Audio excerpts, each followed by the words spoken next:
बिस्मिल्लाहिर्रहमानिर्रहीम। Good morning. इस उम्मीद और दुआ के साथ कि आप खैरियत से हैं, एक नए दिन का आगाज कर चुके हैं, आपको खुशामदीद कहते हैं। सुबह से आगे शुरू हुआ चाहता है, मैं हूं इमरान हुआ चाहता है। मेरा नाम है आयशा यूसुफ। जुम्मा आपको बहुत बहुत मुबारक हो। एक इंटरेस्टिंग चीज़ जो मेरे सामने आई ना, वो ये थी कि आफ्टर सम 800 ईयर्स इस जनवरी के अंदर 5 जुम्मे होंगे। 5 जुम्मे होंगे? 5 जुम्मे होंगे। अगर आप अभी अपना फोन निकाल के कैलेंडर देखेंगे ना, तो आपको 5 जुम्मे नजर आएंगे। कितने साल के बाद है? सम 823 ईयर्स के बाद ऐसा होने जा रहा है। What a finding. ये आपको कैसे, आपने ढूंढा कैसे? ये मेरे सामने आके मैंने ढूंढा नहीं था। आप इंटरेस्टिंग है हमारे लिए बहुत ज्यादा। 5 जुम्मे आप पढ़ सकेंगे, 5 फ्राइडेज। अगर किसी को फ्राइडे के ऊपर कोई बोनस मिलता है तो 5 मिलेंगे इस दफा। 5 वेरी इंटरेस्टिंग। अच्छा चलो, ये तो अच्छा है। अल्लाह करे कि जुम्मा आपका अच्छे से गुजरे। जुम्मा भी पढ़िए, उसके साथ साथ जुम्मे के बाद खैर की तलाश का हुक्म है। निकलिए, किसी के साथ कोई नेकी कीजिए, कोई सदका देना है। आम दिनों में 5 मौके मिलने वाले हैं, तो 5 नेकियां ज्यादा हो सकती हैं। Make the most out of it. बहुत ही अच्छा है। दूसरी तरफ एक तरफ जुम्मतुल मुबारक और वीकेंड की आमद है। मौसम बदस्तूर अच्छा चल रहा है पिछले कई दिनों से, और जो बालाई इलाके वहाँ पे बर्फबारी भी हो रही है। एक बात मुझे बताएं, ये प्रेडिक्शन थी कि बारिश होगी? यार ये सुबह सुबह अभी हमारी स्टाफ मेंबर्स में से एक ने पूछा कि कल आपने कहा था बारिश होगी तो क्यों नहीं हुई। मैंने कहा अल्लाह दे, हमने ऐसी की कर सकते हैं। कल लग रहा था होगी, आज नहीं हो रही। अच्छा, हल्की सी हुई भी थी, वो दिल को तसल्ली वाली बात थी। मैं तो बड़े ना मूड बना के बैठी हुई थी, बारिश होगी, अपनी बालकनी में बैठ के ना मैं कॉफी। मेरे पास इस हवाले से एक बड़ा जबरदस्त आर्गुमेंट होता है। जैसे लाहौर में कोई पूछता था ना, आपने कहा था लाहौर में बारिश हुई है, तो मैं कहता था वो डीएचए साइड पे हुई है, ठोकर साइड पे नहीं हुई। इतना बड़ा लाहौर है। कराची का भी यही होता है, इस्लामाबाद में तो हम ये भी नहीं कह सकते। लेकिन यस, कभी इम्कानात होते हैं, नजर आ रहे होते हैं तो हम आपको बता देते हैं। लेकिन आज की जो हाल है ना, उसमें जो बालाई इलाके हैं खास तौर पे, और इसके अलावा मैदानी इलाकों की भी हम बात करें, पहाड़ों पर बर्फबारी है। हाँ, वहाँ पे हुई है बर्फबारी। टनल सड़क से भारी मशीनरी के जरिए जो है बर्फ हटाने का काम जारी है, विच इज वेरी इंपॉर्टेंट। और ये मशीनरी वहाँ पर मौजूद है, ये मेरे लिए बड़ी खुशी की बात होती है। लेकिन समटाइम्स ये भी शिकायतें आती हैं कि देर से पहुंचते हैं, जिसकी वजह से सयाह फंस भी जाते हैं। बहरहाल जी, स्वात के पहाड़ जो हैं वो भी बर्फ से ढक गए हैं। ये मेरी बड़ी देरीना ख्वाहिश है कि मुझे मौका मिले कि मैं स्वात चली जाऊँ। काम करते करते जो है ना, कभी छुट्टी नहीं मिलती, जिसकी वजह से छुट्टी मिल जाती है, लाइक वो जिसकी वजह से जा नहीं पाते हैं। पर मैंने सुना स्वात वैसे तो खूबसूरत है ही, लेकिन बर्फबारी के अंदर इसका कोई। आयशा से बातें करा लो, स्वात जाना है, मरी चली जाएं आप, 1 घंटे की ड्राइव है, मरी आप जाती नहीं है। मरी इज वेरी नियर, आप मरी जाएं फिर स्वात भी चली जाएंगी। और मरी का मौसम कैसा, पहले मरी का लाइव मौसम भी जान लें आपके लिए, हो सकता है आपको थोड़ी इंकरेजमेंट मिल जाए, मोटिवेशन मिल जाए। मरी का मौसम जानते हैं जी। मरी से अहमद हमारे साथ है, और अहमद हमारा दिल जलाते हैं अक्सर हमें बता के आज मौसम कैसा है, और हेल्प भी करते हैं ताकि हम प्लान करें। अहमद, आज का बताइए, क्या सूरत हाल है मरी में, कैसा मौसम है? जी बहुत शुक्रिया आयशा और इमरान। इस वक्त मैं मौजूद हूँ मलका गुसार मरी के माल रोड पर, जहाँ पर आज के मौसम की बात करें तो गुज़िश्ता रात जो है वो हल्की बूंदाबांदी से मरी का मौसम जो है वो इंतहाई सर्द हो चुका है। इस वक्त भी स्याहों की अच्छी खासी तादाद जो है वो मरी में तो मौजूद है, लेकिन आपको मालूम है कि मलका गुसार मरी एक ऐसा सियाती हिल स्टेशन है जहाँ पर जो है स्याह 11-12 बजे उठकर नाश्ता करते हैं, और उसके बाद जो है मुख्तलिफ तफरीह मुकामात का रुख करते हैं। साथ इस वक्त स्याह मौजूद है, जानते हैं उनसे कि कहाँ से है और इस मौसम को कैसे देखते हैं। जी भाई, कहाँ से हैं? मैं रावलपिंडी से हूँ। कैसा लगा है मरी का मौसम? मरी का मौसम बहुत प्यारा है जी, माशाल्लाह। ठंडी हवाएं चल रही हैं, बहुत मज़ा आ रहा है। 4 दिन से इधर हैं, तो बस अब दुआ कर रहे हैं कि लाइव स्नोफॉल हो जाए, देख लें जो है जिंदगी का जो ख्वाहिश है स्नोफॉल लाइव देखने का, वो भी पूरा हो जाएगा और एंजॉय अच्छा हो जाएगा।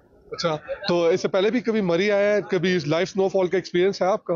नहीं, फर्स्ट टाइम है जी। तो इसका मतलब आपकी ख्वाहिश जल्द ही पूरी होने जा रही है इंशाल्लाह जी, इंशाल्लाह जी। जैसा कि आपने स्याहों को सुना है वो लाइव स्नोफॉल के लिए जो है वो मरी पहुंचे हैं, लेकिन यहाँ पर मैं आपको बताता चलूँ कि महकमा मौसमियात की जानिब से 1 तारीख से 6 तारीख तक जो है वो बर्फबारी का इम्कान जाहिर किया गया था, लेकिन गुज़िश्ता रोज भी बारिश हुई और आज भी यही लगता है कि बारिश होगी। इस वक्त भी काले गहरे बादल जो है उन्होंने मलका गुसार को अपनी लपेट में ले रखा है, और मौसम जो है इंतहाई सर्द है, और स्याह जो है जो ही बाहर निकलेंगे तो वो मुख्तलिफ तफरीह मुकामात पर जाके इस खूबसूरत मौसम से भी के आपके जो साथ थे, इनकी ख्वाहिश लाइव स्नोफॉल देखने की है और वो स्पेशली प्लान करके गए हैं। लेकिन जो सरप्राइजिंगली आपको स्नोफॉल देखने को मिलती है ना, कि आप बैठे में और स्नोफॉल शुरू हो गई, आप ड्राइव करें, भाई उसकी क्या बात है, वो एक अलग ही वाइब है। बहरहाल Ahmed, thank you very much. मुझे तो इंतजार करना पड़ेगा, जब बर्फबारी होगी तो फिर मैं जाऊंगी। जब होगी आपके जाने तक रुक गई तो क्या करेंगी आप, ये भी तो मसला है। लेकिन चलें, ये बर्फबारी नसीब वालों के हिस्से में आती है, अल्लाह करे हमारे नसीब में आ जाए, कभी हम देखें, आपको लाइव दिखाएं। अब टेम्परेचर थोड़ा सा बता दें आप, आज के टेम्परेचर्स बताइए, फिर हम आगे चलते हैं। We have some interesting stories as well to share. सबसे पहले आपको बता देते हैं, आपको पता है वफाकी दारुल हुकूमत के बारे में आपको बताना होता है, इस्लामाबाद के बारे में, कि कम से कम यहाँ पर दर्जा हरारत रहेगा 9 डिग्री सेंटीग्रेड, काफ़ी बढ़ता जा रहा है, और ज़्यादा से ज़्यादा 21 डिग्री सेंटीग्रेड। लाहौर में कम से कम रहेगा 6, and this is surprising, Lahore जो है ठंडा है इस्लामाबाद से, वहाँ पर रहेगा ज़्यादा से ज़्यादा 18 डिग्री सेंटीग्रेड। शहर कायद कराची यहाँ पर कम से कम 14 डिग्री सेंटीग्रेड, ज़्यादा से ज़्यादा 26 डिग्री सेंटीग्रेड। फूलों को शहर पेशावर यहाँ पर कम से कम 60 डिग्री सेंटीग्रेड, ज़्यादा से ज़्यादा 21 degree centigrade. And in the end Quetta यहाँ पर कम से कम -2, दोबारा माइनस में चला गया है, और ज्यादा से ज्यादा 9 डिग्री सेंटीग्रेड रहेगा। जी चला गया माइनस में दोबारा। अच्छा, पेशावर में तो आप बता रहे थे टेम्परेचर, पेशावर से आगे ही आप थोड़ा निकले तो अफगानिस्तान शुरू हो जाता है। अफगानिस्तान का दारुल हुकूमत काबुल है और इसके मुज़ाफ़ात में जो स्नोफॉल हुई है ना, वो लोगों को बहुत ही अच्छी लग रही है। अब उसके मनाजिर आप देखें, किसी भी यूरोपियन मुल्क से कम लगते नहीं है, हमें भी बहुत अच्छी लग रही है ना। अफगानिस्तान या दीगर ममालिक में भी बहुत सारे ऐसे पॉइंट्स हैं जो दुनिया के सामने नहीं आते। ये करगा झील है, इसका जो नाम है, या किरगा है, I hope I am pronouncing it right, करगा झील है। और वहाँ पे लोग फिर गए हैं और अफगानी खाने उन्होंने खाए हैं। As you know, Afghani food is very good. तो और कितने अच्छे मनाजिर हैं ना। अच्छा, डिफरेंट तरह की सवारियां जो हैं वो भी नजर आ रही हैं। अफगानिस्तान का महकमा मौसमियात जो है वो कह रहा है कि 4 जनवरी तक ये बर्फबारी जारी रह सकती है। तो जो एडवेंचर के शौकीन अफराद हैं, कुछ नया करना चाहते हैं, वो जा सकते हैं अफगानिस्तान, जो अफगानिस्तान के अंदर मौजूद है। लेकिन देखें ना, सड़कें सारी स्नो से ढकी हुई हैं, कितना एंजॉय कर रहे हैं। बड़ा इंटरेस्टिंग है, मुझे लगा कि जो काबुल है या उसके आसपास का इलाका है बड़ा खुश्क सा है और शायद पता नहीं बारिश भी कमी होती होगी, लेकिन स्नोफॉल देख के यहाँ पे बहुत इंटरेस्टिंग लग रहा है। तो हमें ये मनाजिर अच्छे लगे, हमने कहा जरा क्विकली आपके साथ भी शेयर करें। अगर आप जाना चाहें तो जा सकते हैं, व्हाई नॉट। अफगानिस्तान हमारा पड़ोसी मुल्क है। खैर आगे बढ़ते हैं। एक और पड़ोसी मुल्क भी है, चीन है, वो बहुत आगे है। उसकी जब भी मैं कोई विजुअल देखता हूँ तो मुझे लगता नहीं है कि मुल्क हमसे 1 साल बाद आज़ाद हुआ है। हम चीन की बात कर रहे हैं और चीन के अंदर दुनिया का सबसे ऊंचा ना, चीन का सबसे ऊंचा बंजी जंपिंग स्पॉट है, दुनिया का सबसे ऊंचा जो है ना बंजी जंपिंग पॉइंट। अच्छा, एडवेंचर जो करना चाहते हैं ना लोग, उनके लिए ये खबर है, क्योंकि कुछ लोगों को बड़ा शौक होता है बंजी जंपिंग करने का। मुझे तो मौका नहीं मिला। आपने कभी की है बंजी जंपिंग? मैं FIR करा दूंगा अगर किसी ने मुझे जबरदस्ती भी ये करवाई, बिकॉज़ मुझे बहुत डर लगता है। अच्छा। इससे दिस इज दी एडवेंचर जो मैं शायद जिंदगी में कभी भी नहीं करना चाहता। ये बहुत स्केरी लगता है। अच्छा, मैं करना चाहती हूँ वैसे। ये इस तरह का एक एडवेंचर है जो मैं चाहूंगी कि मैं करूँ, लेकिन यहाँ पर जाकर तो कभी नहीं करूंगी इतनी ऊंची जगह से। बहरहाल जी, ये टावर जो है इसकी बुलंदी है तकरीबन 1109 फुट, 7664 फुट की बुलंदी पर बंजी जंप का डेक बना हुआ है, जहाँ से एडवेंचर के शौकीन अफराद जो है वो छलांग लगाते हैं, रिकॉर्ड बनाते हैं, हमारे दिल जलाते हैं और हमारा दिल भी ये करता है कि यहाँ पर जाकर जो है हाउ कैन यू ट्रस्ट अ रोप, आपके वो टूटेगी नहीं खुदा न खास्ता, या उसके लिए आप मेरे माइंड में इस तरह की बातें ना डालें। ये वो चीज़ें जो मैं करना चाहती हूँ। चले, आप कभी करें जरूर, आप कोशिश कीजिएगा। वो जो DV कैम है ना साथ, इंस्टा कैम जरूर लेके जाइएगा ताकि हम वो फेशियल एक्सप्रेशन भी नोट करें। लेकिन जबरदस्त है भाई, जो लोग एडवेंचर करते हैं कमाल करते हैं। आपको पता है पाकिस्तान में भी एक प्राइवेट हाउसिंग सोसाइटी ने अब बहुत जबरदस्त, इस्लामाबाद में इस्लामाबाद में भी ऐसे एडवेंचर स्पोर्ट्स को लेकर, आप खुद रिसर्च कर लें, मैं नाम तो नहीं लूंगा, लेकिन इस्लामाबाद में अब ये फैसिलिटी अवेलेबल है। चले ब्रेक में मैं आपसे पूछती हूँ, हमें ब्रेक में बताता हूं। मैं पहले जो है ना जाके, चलिए आप क्विकली आगे चलें और एक भारत की बंदरिया का जिक्र कर लें। दिस इज सुगड़ बंदरिया, मैं कहूंगी सुगड़ बंदरिया। अब वो क्यों है सुगड़ बंदरिया ये भी बता देते हैं। रोटी भी बनाती है, बर्तन भी धोती है, इसके साथ साथ ना अपना जो मालिक है ना उसके सारे काम कर देती है। और ये वीडियो जो है ना इसकी सोशल मीडिया पर वायरल हो गई है। मतलब जस्ट लुक एट दैट, मतलब आजकल जो है लड़कियां वो ये सब कुछ नहीं करती, लेकिन बंदरिया ने ये सब कुछ उत्तर प्रदेश की बंदरिया ये जिसने खुद को वायरल करा लिया है, ये कहना चाहिए। जबरदस्त और बड़ा क्विकली काम करी। फास्ट फॉरवर्ड वीडियो या ये तेज करी है, मुझे थोड़ी सी फास्ट फॉरवर्ड भी है, लेकिन आप देखें कि कितना सलीके से वो सारे काम करी है। पूरा घर तो बंदरिया बहुत फास्ट है एक्चुअली, वीडियो फास्ट नहीं है, पूरा घर संभाल। बड़ी अकबरी बंदरिया है ये, वो कैरेक्टर था ना सुगड़ अकबरी एक होती थी, तो ये एक बड़ी सुगड़ बंदरिया। और साथ आप देखें वो असिस्ट कर रही है, सारे काम कर रही है। और इनके जो मालिक है आकाश, उनकी किस्मत उस वक्त बदली है जब उन्होंने दुनिया के सामने इनकी वीडियो शेयर की। आकाश ने बताया कि अब तक करोड़ों लोग, millions of people have watched Rani's video, Rani इनका नाम है बाय द वे, और बहुत पसंद कर रहे हैं। और अब तक तकरीबन 100 मिलियन से ज्यादा व्यूज आ चुके हैं जी। कितनी फायदेमंद है ये बंदरिया अपने मालिक के लिए, आकाश के लिए। आकाश अच्छा, सॉरी रानी साहिबा जो है ना वो बहुत ज्यादा लकी साबित हुई हैं आकाश के लिए, जो कि उनके मालिक है। अच्छा, बाहर के ममालिक जो है ना वहाँ पर भी बहुत ज्यादा इनको देखा जाता है। अमेरिका की बात कर ले, बरतानिया की, सऊदी अरब की, बांग्लादेश, पाकिस्तान, नेपाल, ईरान, रशिया, चीन और बहुत से दीगर ममालिक ऐसे जहाँ पर ये बहुत ज्यादा मशहूर है। मुंबई, कोलकाता, कहना चाहिए नहीं, लोग तो मिसाल भी दे सकते हैं कि देखो रानी इतने बंदरिया काम करिए, तुम नहीं करती, किचन नहीं जाती, रोटी नहीं गोल बनाती। अच्छा, जो इनका मालिक है ना आकाश, वो देखिए इनके थ्रू पैसे भी कमा रहा है, इनकी वीडियो वायरल होने की वजह से अपने घर के काम भी करवा रहा है। और मैंने ये भी पढ़ा था इनके बारे में कि ये नाराज भी हो जाती है, नाराज होकर ना अपनी नस भी काट लेती है। वैसे आई बिलीव कि कितना जबरदस्त कंटेंट बनाते होंगे आकाश। मैं जरूर आपका चैनल देखूंगा आकाश, उस पे क्या आ रहा है, तो जबरदस्त। खैर हमने कहा अगर ये पाकिस्तान में होती तो हम यहाँ पे भी बुला लेते, रानी की मुलाकात कराएं। रानी बहुत काम की हैं, बहुत काम की रानी है। Bandariya is a bad word, rani is a good word. खैर एक और पाकिस्तान पाकिस्तान की रियल रानी की बात कर लेते हैं, ड्रामास की रानी। She is been leading drama since long. बहुत से लोगों के, बहुत से दिलों की धड़कन है, बहुत लोग पसंद करते हैं उन्हें। Talking about none other than Neelam Muneer. मुझे लगता है किसी खातून सेलिब्रिटी की अगर सबसे ज़्यादा फ़ैन फॉलोइंग है तो she is one of those top 2-3 female actresses, Neelam Muneer. लेकिन उनकी शादी हो रही है, उनकी शादी हो रही है। उनके चाहने वाले जो है ना, उनके दिल टूटने लगे हैं। उन्होंने अपने रस्म माइयों की तस्वीर पोस्ट कर दी है इंस्टाग्राम पर और ये भी बता दिया कि उनकी शादी की तकरीबात शुरू हो चुकी हैं। इन तस्वीर में नीलम जो है वो जर्द रंग का जोड़ा पहने हुए हैं, मेहंदी लगा रखी है उन्होंने और बड़ी खूबसूरत लग रही हैं। अच्छा, अदाकारा जो है अपनी वालदा के साथ खुशगवार मूड में भी नजर आ रही हैं। अच्छा, इस तरह की वीडियोज़ और इस तरह की पिक्चर्स जो होती है ना, जब भी कोई सेलिब्रिटी की शादी होती है, आपको पता है उसको बड़े लोग जो है ना देख रहे होते हैं, क्यूरोसिटी होती है कि वो अपने बड़े दिन पर कैसी लग रही थी। तो फर्स्ट डे माइयों के दिन तो बड़ी खूबसूरत लग रही हैं। आई एम श्योर अपनी शादी वाले दिन तो और गजब ढाने वाली हैं। बहुत अच्छी लग रही है। और दूसरा, नीलम के जो भी फोटोग्राफर हैं उनकी टीम है, बड़ी ज़बरदस्त लोकेशन आपने कराची में निकाली है। कराची में ऐसी लोकेशंस कम है शूट्स के लिए ना, लेकिन इन्होंने निकाली है। जो भी है बहुत ही कमाल है। तो नीलम के लिए हमारी बहुत सारी बेस्ट विशेस हैं, आपकी शादी बहुत अच्छे से हो। सेलिब्रिटीज अब उस राह में लग गए हैं। शहरियार मुनव्वर साहब जो ही शादी से फारिग हुए, नीलम मुनीर साहब आ गई हैं। अबूज नेक्स्ट शादी का ट्रेंड आ गया, शादी का ट्रेंड आ गया। अच्छी बात है, सेलिब्रिटीज को शादियां करनी चाहिए, ये बहुत अच्छा है। सबको करनी चाहिए, सबको करनी चाहिए, सबको शादी करनी चाहिए। अगली खबर जो है ना वो आपकी रिस्पांसिबिलिटी है, क्योंकि मैंने मैच नहीं देखा। अलग है, मैच नहीं देखा आपने, अच्छा किया आप मैच ना देखा करें। दिल धड़कता है, आज जो मैच होने वाला है वो जरूर देखिएगा, ठीक है, क्योंकि आज होने वाला है बड़ा important match, south Africa versus Pakistan आपने सामने होने जा रहे हैं। दूसरा टेस्ट है।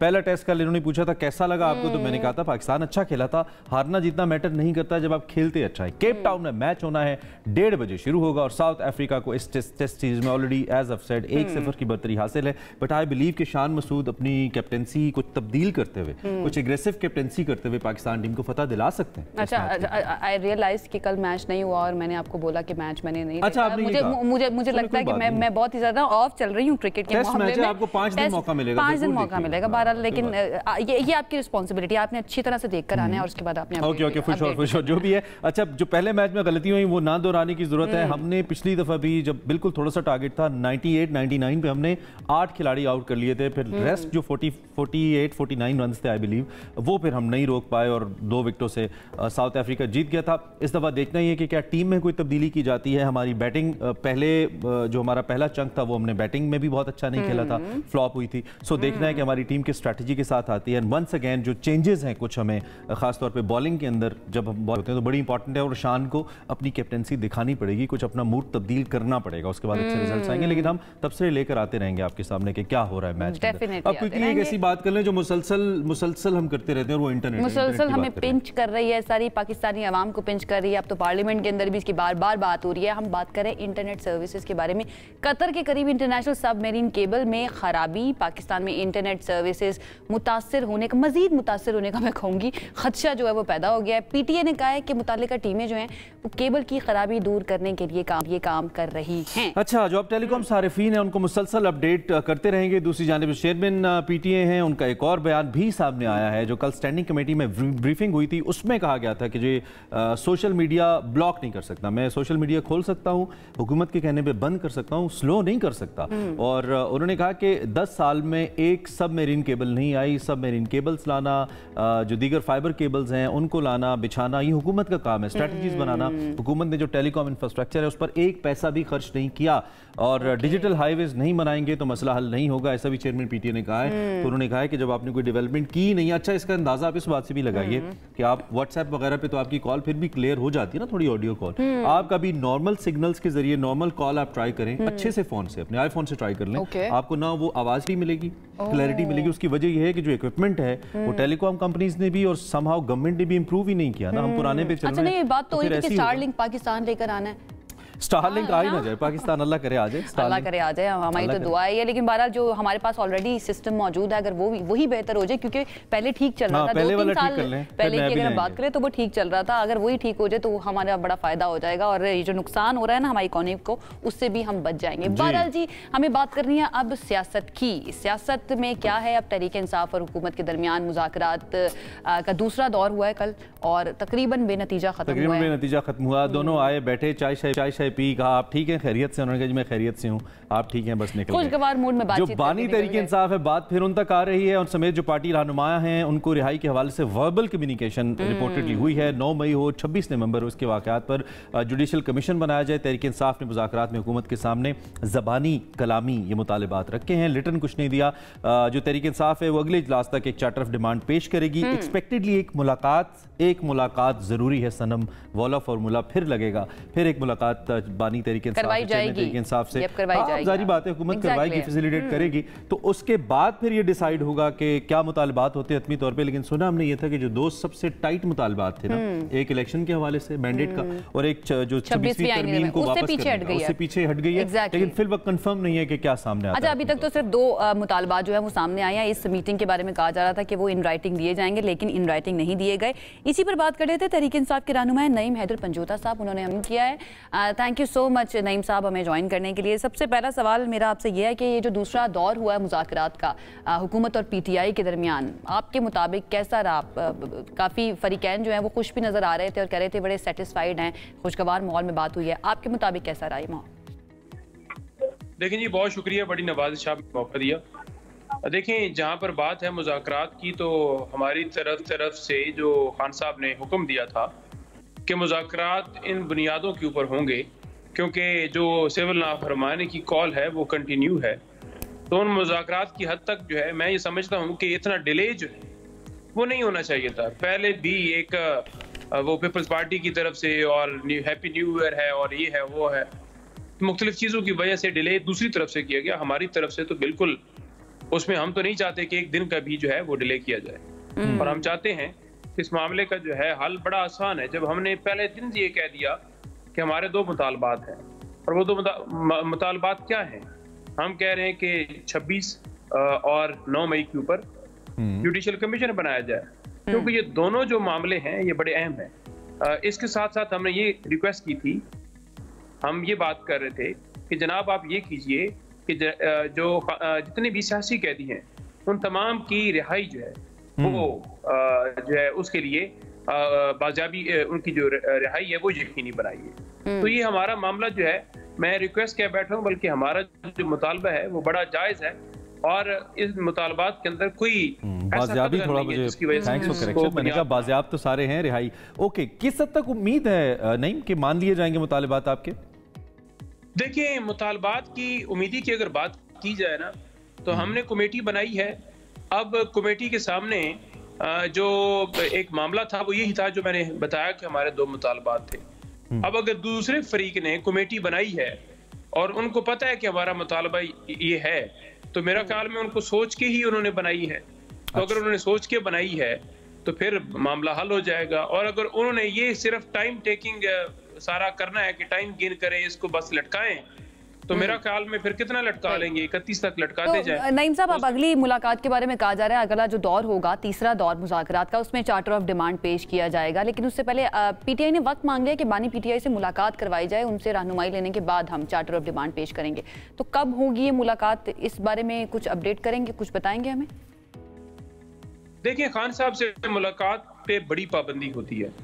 आपने देखा कि पिछले दिनों जब कोई भी मामला होता था, सियासी लोग 4-4, 5-5 घंटे वहां बैठे रहना, और मुलाकात मुझे खुद कई दफा रोका गया, फिर कोर्ट को इंटरवीन किया, कल तो हुई भी थी और अदालतों के जरिए यही होता था, आप बाहर निकल के प्रेस हो। हमें तो ये मसला होता था ना, बाकी से ये होता है कि वो पॉलिटिकली डिस्कशन ना करें। अच्छा, खान साहब का पैगाम भी चल रहा है, खान साहब की बात भी उनकी बहनें आकर प्रेस टॉक के जरिए करती हैं, या कोई वकील मिल के कर लेता है, तो उनकी बातें भी चल रही हैं। और उस बयानिए जो खान साहब की बात होती है उसके इर्द गिर्द ही तमाम चैनल्स की जो है वो टॉपिक का मौजू जो है इमरान अहमद खान न्याजी साहब होते हैं। तो जब ये सारा मामला जितना मर्जी है कर लिया जाए, उसमें मेरा ख्याल में आप इस चीज को कंट्रोल नहीं कर सकते, क्योंकि खान साहब लोगों के दिलों में दमाग में बैठ चुके हैं। अच्छा नईम साहब, राना सनाउल्लाह साहब का बयान जो है वो भी चल रहा है कि बानी पीटीआई, जरदारी साहब और नवाज शरीफ साहब अगर मिलकर बैठ जाते हैं तो ये जो 70 साल के मसले हैं ये 70 दिनों में हल हो जाएंगे। इसके ऊपर क्या कहेंगे? आपको लगता है कि बड़ी माकूल वो एक जो है वो बता रहे हैं, एक बात बता रहे हैं कि मिलकर बैठ जाना चाहिए पाकिस्तान के लिए? देखिए, पहली बात तो ये है ना कि कोई खान साहब ने बड़ा वाज़ेह मौक़िफ़ अपना कल भी दे दिया था उन्होंने ये कहा था कि नवाज शरीफ जो है ना, जिसके बारे में ये बात की जा रही है, वो अब इस वक्त 12वां खिलाड़ी है, तो वो गेम से आउट है। तो उस हवाले से डेफिनेटली उनके जितने भी आगे वर्कर्स हैं, उन्होंने बात करनी है जी, नवाज शरीफ साहब के साथ बैठ जाएंगे, उसके साथ बैठ जाएंगे। अगर बैठना होता खान साहब ने तो कब के बैठ जाते और कब के मामलात कर लेते और कब से जहाज पर बैठ जाते। आज भी अगर मुज़ाकराती कमेटी जो है ना बातचीत कर रही है ना, तो सिर्फ उसमें 2 मुतालबात हैं, आवाम को इंसाफ के लिए और कैदियों की जो सियासी कैदी है झूठे मुकदमात में, उनकी रिहाई की बात हो रही है और कमेटी कर रही है। ना खान साहब ने कभी ये जाहिर किया है कि हम मिलकर कोई सेटअप बनाएंगे, हुकूमत इकट्ठी बनाएंगे या कुछ तरह का मामला करेंगे।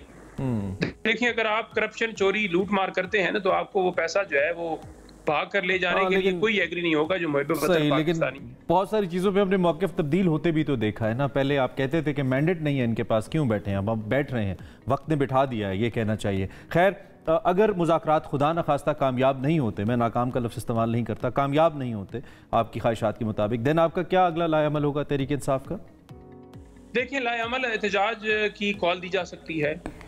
उसके अलावा और ऑप्शन भी हैं कि ये जो सिविल नाफरमानी की तहरीक है, इसके अंदर मजीद जो है वो तेजी आ सकती है, शिद्दत आ सकती है, यानी उसके अंदर जो है और अगले लेवल के ऊपर जो है वो पाबंदी लगाई जाए, बाइकआउट किया जाए, कुछ भी हो सकता है। वो तो खान साहब मास्टर माइंड हैं, वो बेहतर जानते हैं और बेहतर फैसले करते हैं और वो समझते तमाम मामलात को पॉलिटिकली। जो कहते थे कि इससे क्रिकेट के अलावा कुछ नहीं आता, इससे सियासत नहीं आती। सही। आज सब अच्छी बात यह है नईम साहब के ना फाइनली मुज़ाकरात जो है ना हो रहे हैं और आप लोग एक टेबल पर बैठ गए हैं। और कल मैं प्रेस कॉन्फ्रेंसेज और ना प्रेस टॉक सुन रही थी, जितने भी फरीकैन निकल कर बाहर आ रहे थे उस मीटिंग से, सब खुश नजर आ रहे थे, मुतमईन नजर आ रहे थे कि फाइनली बैठ के बातचीत हो रही है। कुछ तो सरप्राइज भी नजर आ रहे थे जो गंडापुर साहब का रवैया उसके ऊपर, लेकिन नईम भाई ने मास्टर माइंड का लफ्ज इस्तेमाल किया। That was a bit awkward for me. खैर चलें, थैंक यू वेरी मच, बहुत शुक्रिया, आपने हमें वक्त दिया नईम हैदर पंजोता साहब, और आपने तहरीक इंसाफ का मौक़िफ़ हमारे सामने रखा। तहरीक इंसाफ क्या सोची, पॉजिटिव वाइब है, पॉजिटिव सोच रही है, और जाहिर बात है हुकूमत ये नहीं कर सकती कि तहरीक इंसाफ का कुछ भी ना माने और समझे कि मुज़ाकरात कामयाब हो जाएं। एंड सो इस तहरीक इंसाफ के वो किसी भी मुतालबे से पीछे ना हटे और कहे कि हुकूमत सब मान ले। दोनों अतराफ को थोड़ी फ्लेक्सिबिलिटी दिखाना होगी। अल्लाह करे अच्छा नतीजा निकले, हम आपको आगाह रखेंगे। अब हम एक ब्रेक लेते हैं, लेकिन ब्रेक के बाद एक ऐसे चैंपियन से आपकी मुलाकात करवानी है जो सिर्फ पाकिस्तान में नहीं, पाकिस्तान से बाहर झंडे गाड़ के आया, फतह के अमेरिका में अमेरिकन को हरा के आया है और जूनियर टाइटल स्क्वाश का जीत के आया है दुनिया के अंदर। मुलाकात करवाएंगे हरमास से आपकी, लेकिन उसके लिए एक ब्रेक लेनी पड़ेगी और वापस आना पड़ेगा। Take a break.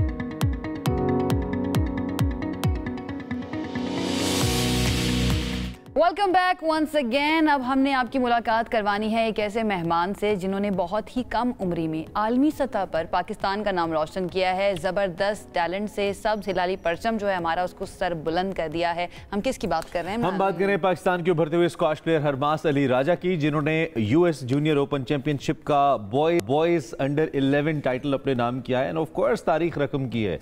पाकिस्तान में जब भी कहीं भी कोई पाकिस्तान का नाम रोशन करे और वो हमारे इस प्लेटफॉर्म का हिस्सा न बने, हो नहीं सकता। तो आज हमने सोचा अल्लाह सुबह हरमास को यहाँ पे बुलाएं, उनको अप्रिशिएट करें, उनको सेलिब्रेट करें, उनसे बात करें।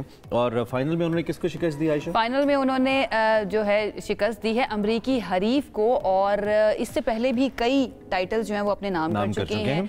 और इसके अलावा 3-0 से उन्होंने पिछाड़ा अपने अमरीकी हरीफ को, सबको हैरान कर दिया। हमारे साथ आज वो खुद मौजूद है, उसके साथ उनके कोच जो हैं फराज मोहम्मद, वो भी मौजूद है। उनकी तैयारी के बारे में, उनकी जीत के बारे में, उनके जज्बे के बारे में और कितने चैलेंजेस उन्होंने फेस किया, इन सब चीज़ों के बारे में हमने बात करनी है हरमास से भी और उनके कोच से भी। थैंक यू सो मच हमें ज्वाइन करने के लिए। हरमास कैसे हैं आप? ठीक है? ठीक हो। कैसा लग रहा है? How you feel being a champion? अच्छा लग रहा है। अच्छा लग रहा है। कैसा रहा टूर्नामेंट? अच्छा था। अच्छा था। प्रेशर था? फाइनल का प्रेशर था, टूर्नामेंट का नहीं था? नहीं, टूर्नामेंट का। टोटल कितने मैचेस खेले आपने? 6 मैचेस खेले। What was the toughest one जो फाइनल से पहले लगाया? तो बहुत ही मुश्किल है। 3rd राउंड था कोलंबियन के साथ। उसमें ऐसा क्या था जो आप में नहीं था या आपको टफ लगा थोड़ा? स्पीड। अच्छा, लेकिन उसकी हाइट छोटी थी तो मैं उसे वॉली पे खिला रहा था तो वो नहीं पकड़ सकता था। वॉली यू कॉल कोई सर्टेन शॉट होती है, इसे वॉली बोलते हैं? हाँ। अच्छा, जो इंडियन अमेरिकन के साथ आपका मैच हुआ था वो कैसा हुआ था? उसको एंजॉय किया? हाँ। सबसे ज्यादा एंजॉय कौन सा मैच किया इन 6 मैचेस में से? फाइनल सबसे ज्यादा एंजॉय। फाइनल प्रेशर में खेला या फिर यू वर श्योर कि मैंने जीत ही जाना है? थोड़ा प्रेशर था। मैच होता है बेशक। कब प्रेशर रिलीज हो गया, कब लगा कि नहीं मैं ले लूंगा, कोई मसला नहीं है, मैं टाइटल ले सकता हूँ? जब मैच बॉल था। अच्छा, तो बेसिकली आपने कहा कि हाइट मैटर करती है हर मास इस गेम के अंदर। अगर किसी की हाइट ज्यादा है, मुझे तो लगता है उसके लिए टफ होता होगा नहीं, बेंट जिसकी होके हाइट हिट ज्यादा है करना, वो नीचे नहीं खेल सकता, हाइट नॉर्मल होनी चाहिए, है ना, नीचे नहीं खेल सकता ना, उसके लिए जिसकी हाइट छोटी है वो ऊपर नहीं खेल सकता। ओके। हमने कहा टेक्निकल बातें आपके कोच से पूछेंगे, मॉडरेट हाइट होनी चाहिए इसके लिए। बड़ी टेक्निकल चीज़ें। फराज की तरफ चलते हैं। फराज, आई होप आप बिल्कुल ठीक ठाक है। कैसा महसूस हो रहा है? सबसे पहले तो आपका जो एक तालिब इल्म मैं कहूँगी, जिसको आपने सिखाया, आपका एक ट्रेनी, वो जीत कर आया है इतना बड़ा एक इवेंट, कैसा महसूस हो रहा है? बहुत शुक्रिया। सबसे पहले तो हम न्यूज़ का बहुत शुक्रिया अदा करते हैं जिन्होंने हमें इनवाइट किया। फिर उसके बाद अल्लाह ताला का लाख लाख शुक्र है, अल्हम्दुलिल्लाह अल्लाह ने इतनी बड़ी इज़्ज़त दी पाकिस्तान को। इस कम उम्र में इसने माशाल्लाह उधर जाके इतना बड़ा अचीवमेंट हासिल किया उधर। तो जब ये उधर जीता है इधर से, तो जा रहे थे, इसके साथ काफ़ी मेहनत की है, 5-6 महीने इसके साथ दिन रात बस मेहनत की है कि अल्लाह इसको कामयाब करे उधर। तो ये बड़ा परेशानी, क्योंकि फ़र्स्ट टाइम ये वाहिद पहला बच्चा है जो यूएस जूनियर जीत के आया है। अच्छा जी, तो जब ये वापस आया है उधर जीत के, तो इसका एयर चीफ ने बड़ा प्रोटोकॉल के साथ वो किया, इस्तकबाल करा है। अच्छा, गुड जी। उधर से पाकिस्तान एयरफोर्स की बड़ी कंट्रीब्यूशन भी है स्क्वाश के लिए, तो बहुत इसमें तो अच्छी बात है। इसमें सबसे मेन करदा हमारे सेक्रेटरी साहब आमिर नवाज साहब, अच्छा, बहुत बड़ा रोल है। हमारे डायरेक्टर हैं इरफान असगर साहब, डायरेक्टर एकेडमी है, उनका बहुत बड़ा रोल है। आतिफ राव साहब है, इन सब ने बड़ा ज़बरदस्त इस्तकबाल करा है। कैसा फील हो रहा था इतने ज़्यादा लोगों के बीच में, फूलों की पत्तियां, बड़ा इस्तकबाल हो रहा था, सेलिब्रिटी वाइब्स आ रही थी? एंजॉय कर रहे थे यानी कि आप उस प्रोटोकॉल? एयर चीफ अंकल ने क्या बात की थी? एयर चीफ अंकल ने कुछ बोला था आपको, जो हमारे एयर चीफ हैं, क्या कहा था उन्होंने? एयर चीफ अंकल ने, एयरफोर्स के जो चीफ थे जिन्होंने आपको वेलकम किया, याद है कुछ, या उस रश पे नहीं पता चला? सर खुद नहीं आए थे, तो उनके जो अच्छा उनके बिहाफ में कोई आया। चलिए, आई होप कि वो मुलाकात करें आपसे और आपको बनफ्से नफीस मुबारकबाद नहीं, यू डिजर्व इट। आपसे डायरेक्टर स्पोर्ट्स अकेडमी। अच्छा, 25 साल के बाद कोई पाकिस्तानी जो है वो ये वाला इवेंट जीत कर आया है, तो प्रोसेस क्या होता है? पहले क्वालिफाई करना पड़ता है उस इवेंट में जाने के लिए? अब पाकिस्तान में इनको पहले, अभी पाकिस्तान नंबर 1 है अंडर 11 में। अच्छा, तो इधर जो सबसे बेस्ट प्लेयर होते हैं, हम उनको कोशिश होती है कि उनको भेजें उधर, क्योंकि उधर भी काफ़ी प्लेयर टफ होते हैं। इजिप्शियन हो गए, इंडियन हो गए, हांगकांग के बच्चे होते हैं, मतलब काफ़ी मलेशिया के हो गए, अमेरिकन, सारे काफ़ी बच्चे टफ होते हैं। अभी आप जिससे ये खेले इनसे माशाल्लाह सारे हाइट में भी अच्छे थे, बॉडी वाइज भी अच्छे थे। तो ये तो अल्हम्दुलिल्लाह इसने स्किल वाइज इसका बहुत अच्छा था काफ़ी लड़कों। तो फराज, जो हाइट, और चले हाइट तो नेचुरली है, जो बॉडी स्ट्रक्चर है ये तो कम ज्यादा किया जा सकता है, स्पोर्ट्समैन करते हैं, तो ये आपके लिए सूटेबल था? हरमास की ये वाली बॉडी थोड़ी सी वीक है, अभी इस पे हम काम कर रहे हैं, तो इंशाल्लाह थोड़ी स्ट्रेंथ ज्यादा चाहिए ना, इसके लिए ज़रूरी है। पर इस स्ट्रेंथ पे भी इसका माशाल्लाह मेंटली भी बहुत स्ट्रांग था ये, और स्किल वाइज बहुत अच्छा था, काफ़ी प्लेयर। हरमास, इंस्पिरेशन कौन है, किसको ज्यादा देखते हो? मैं, हाँ, कौन ज्यादा पसंद है देखने में? खेला तो मैं था जब मेरे बाबा जाते थे लोगों को, मतलब रैकेट्स वगैरह देने में, मैं तब खेलना शुरू की थी। उस टाइम शौक पैदा हुआ था मेरा। अच्छा, कि वो सब खेल रहे हैं तो उनको देने जाते थे रैकेट, तो इसलिए मेरा शौक बना था। ठीक है। इंस्पिरेशन कोई प्लेयर जिसको देखना पसंद है? बड़े फरहान जमान, फरहान महबूब, आमिर अटलस। अच्छा, जो अभी नए प्लेयर्स हैं। हाँ। अच्छा, ओके। तो पुराने जो लेजेंड्स हैं हमारे, जहांगीर खान, जानशेर खान, उनको देखा है कभी खेलते हुए? जहांगीर खान, जानशेर खान, कमर जमान साहब, इन सबको देखा है। इन सबको देख के इंस्पिरेशन मिली आपको कि मैं भी जा सकता हूँ? पुराने मैचेस देखे हैं। तो अभी जब यूएस खेल के आए हो, वहाँ पे प्लेयर्स के साथ खेले हो, क्या कॉन्फिडेंस मिला है कि हम मतलब इंशाल्लाह आगे भी जा सकते हैं, कर सकते हैं, या हमसे ज़्यादा? पाकिस्तान में टैलेंट बहुत है, लेकिन टैलेंट स्पोर्ट नहीं है, प्लेटफॉर्म नहीं है। फराज, अगेन यही जो बात हम कर रहे हैं कि पाकिस्तान स्क्वॉश के अंदर बड़े इवेंट्स जो है वो जीत चुका है माजी के अंदर भी, लेकिन एक वक्त ऐसा है कि बिल्कुल डिक्लाइन में चला गया हमारा ये स्क्वॉश का जो टैलेंट है। अब आपको लगता है कि फ्यूचर हमारा सेफ है और फ्यूचर में ऐसे लोग आ रहे हैं जो स्क्वॉश को पसंद भी कर रहे हैं और प्रोफेशनली पाकिस्तान को रिप्रेजेंट कर सकते हैं? अभी आप देखें अल्हम्दुलिल्लाह अभी काफ़ी मेडल ऊपर आ गया। एक तो कोविड की वजह से हमारा बड़ा नुकसान हुआ था, क्योंकि टूर्नामेंट नहीं हो रहे थे, रैंकिंग बहुत डाउन जा रही थी। उसके बाद अल्हम्दुलिल्लाह अभी हमारे काफ़ी बच्चे जो है अभी बाहर जाके तो गोल्ड मेडल ही लेके आते, काफ़ी तरह अभी इंग्लैंड में टूर्नामेंट हो रहा है, ब्रिटिश जूनियर चल रहा है, इससे पहले एक हुआ है उधर, तो उधर भी हमारा अल्हम्दुलिल्लाह 4 मेडल आए। अच्छा जी, तो अभी अल्लाह का शुक्र है हमारा टॉप 100 में PSA में इंटरनेशनल में तो 5 to 6 प्लेयर हमारे टॉप 100 के अंदर बैठे हुए हैं। तो अभी इंशाल्लाह वो दिन दूर नहीं है कि वापस पाकिस्तान अपना इंशाल्लाह। अच्छा, सपोर्ट कितनी थी, क्योंकि अक्सर स्पॉन्सर्स का अभी तो माशाल्लाह एयरफोर्स पाकिस्तान स्क्वाश फेडरेशन बहुत ज़्यादा सपोर्ट कर रही है, पूरे जूनियर बच्चों को भी सीनियर बच्चों को भी। ठीक। अभी किसी किस्म का उनको कोई वो नहीं, वो कहते हैं आप लोग अकेले, हम आपके पीछे खड़े हैं, बस आप लोग। अच्छा, ये चीज़ बड़ा कॉन्फिडेंस देती है। ये बहुत ही अच्छा है। जेट लैग भी होता है, कितने दिन पहले टूर्नामेंट से पहुंच गए थे अमेरिका? जेट लैग हो जाता है 1.5 डेज का, मतलब अच्छा, कवर हो गया था? हो गया था। मैं 4 डेज या 3 डेज पहले। खा क्या रहे थे? डाइट कंट्रोल थी या कुछ भी मिल रहा है? पिज्जा वीजा चल रहा था, बर्गर शर्गर? वहाँ पे वो पिज्जा वगैरह हराम होता है। नहीं, हलाल भी तो मिलता है, कुछ जगहों पे हलाल भी मिलता है। आप खा रहे थे कि नहीं खा रहे? नहीं खा रहे थे? खाया था। वहाँ पे बाय फूड ट्रक्स होते थे, तो वहाँ से राइस वगैरह, मतलब नॉर्मल डाइट चल रही होती है। Normal diet. तो मैचेस के वक्त जब जीत गए, ओवैसी वो मैच लाइव तो नहीं आ रहा था, सबसे पहले आपने किसके साथ शेयर किया? जो लोग देख रहे थे उधर, कोच वगैरह, बाबा वगैरह अगर थे, इसके अलावा आपने किसको बताया कि भाई मैं चैंपियन हो गया हूँ? घर वालों। घर में किसको? दादो को। दादो को पहली दादो आई माइंड में। एंड दादो ने क्या कहा आगे से? कोई दुआ दी, कोई बात की हैं? मेडल्स के बारे में बात करने, अभी मैं देख रही हूँ आपने सामने रखे हुए इतने सारे मेडल्स, कौन कौन सा मेडल्स कहाँ से जीता है आपने? ये हुआ था एशियन जूनियर हुआ था पाकिस्तान में। अच्छा, ये उसका मेडल है। 2022 में? 23 में? 23। अच्छा, हाउ ओल्ड वर यू? कितनी उम्र थी उस वक्त आपकी? उस टाइम में 10 इयर्स में भी? 10 इयर्स, हाँ 10 इयर्स। ये नहीं 10 इयर्स नहीं था, मैं 9 इयर्स था। 9 इयर्स थे, ठीक है। ये मैं जीता था जब मैं था 8 इयर्स का। मलेशिया बोर्न जूनियर में अंडर 11। अच्छा, तब मैं अंडर 9 नहीं खेला था। तो वो टूर्नामेंट जीते आप मलेशिया में? नहीं, ये था सिल्वर। अच्छा, सिल्वर था, सेकंड आया, ठीक है। ये है पाकिस्तान का नेशनल, ये भी 2023। सो आप नेशनल विनर हैं अंडर 11?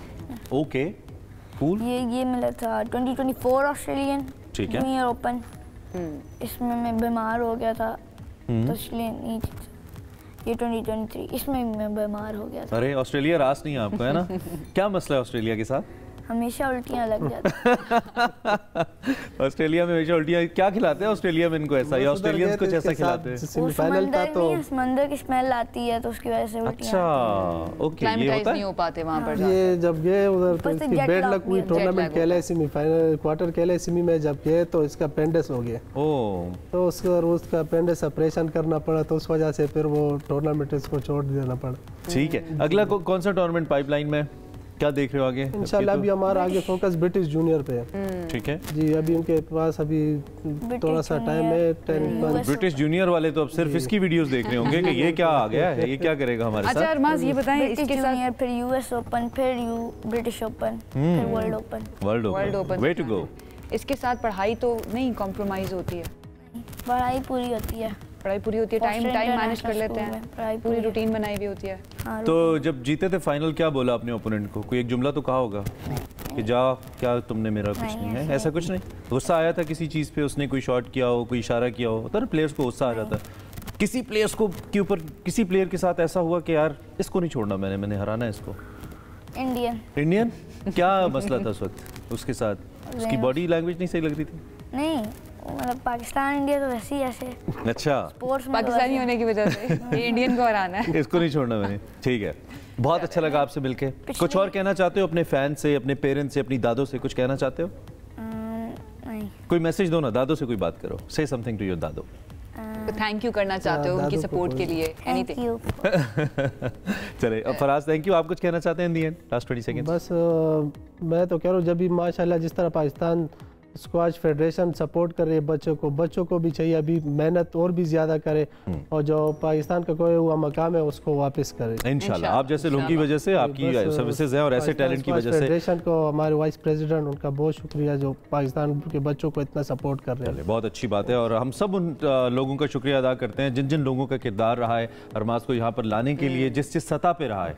ये बहुत ही अच्छी बात है, क्योंकि आपने इस बच्चे को सर्व नहीं किया, आपने पाकिस्तान को और पाकिस्तान के फ्लैग को सर्व किया। So we are so proud of you brother. आप सबसे मेन किरदार इसके वालिद साहब का है। अच्छा, जिसने इतना मतलब बीमारी में भी इसको लाता रहे, मतलब बुखार में भी, मुझे के फ़ोन करते थे कि यार क्या टाइम कर क्या बुखार था, बस आते थे। नो डाउट पेरेंट्स जो है ना उनको तो हम रीपे कर ही नहीं सकते हैं ना। बहुत शुक्रिया आप दोनों का हमें ज्वाइन करने के लिए, कंग्रेचुलेशंस वंस अगेन। जनाब हरमास जैसे प्लेयर्स जब हमारे सामने आते हैं ना तो हमें पता चलता है कि पाकिस्तान का फ्यूचर जो है ना स्पोर्ट्स के अंदर वो सिक्योर है और इंशाल्लाह पाकिस्तान और बड़े टाइटल जीतेगा। इसके साथ ही एक ब्रेक ले लेते हैं और ब्रेक से वापस आएंगे, मजीद बात करेंगे। Stay with us.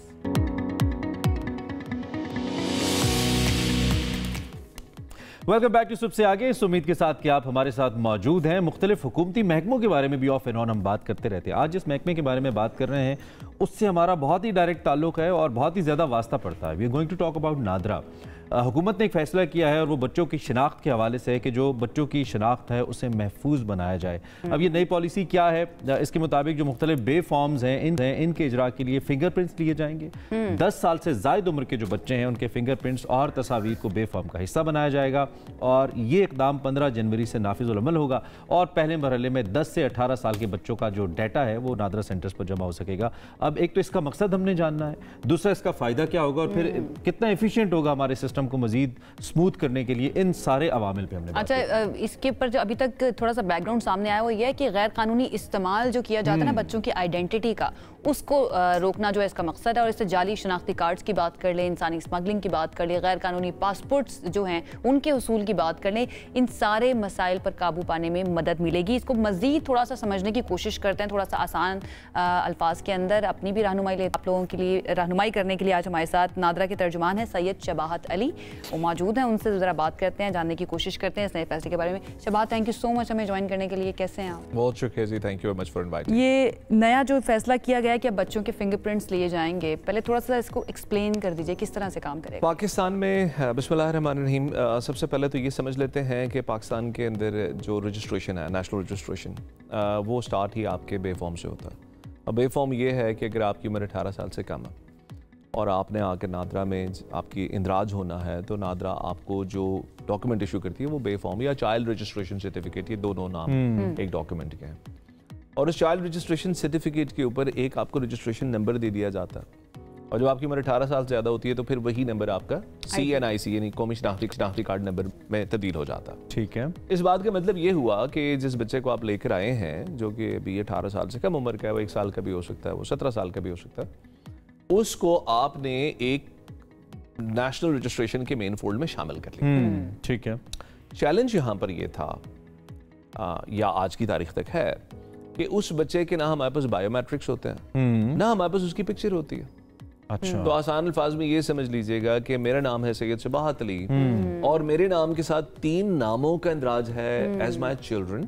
White paper होता है सिर्फ, जो पेपर के ऊपर नाम लिखे हैं और नंबर, बट वो अब उसकी शक्ल कौन सी है और उसका बायोमेट्रिक क्या है, ये थोड़ा सा भी ओपन एंडेड है मामला। इंसानी स्मगलिंग चूंकि एक बड़ा संजीदा मसला है और Pakistan is signatory to many international commitments, तो वजारत दाखिला ने यह फैसला किया कि इस जो लूप होल नजर आ रहा है इसको प्लग करने के लिए जिन बच्चों की उम्र 10 से 18 के बीच में पहले जो हमारा फेज है उसके अंदर उनको हम उनके बायोमेट्रिक्स और उनके फेशियल्स कैप्चर करेंगे।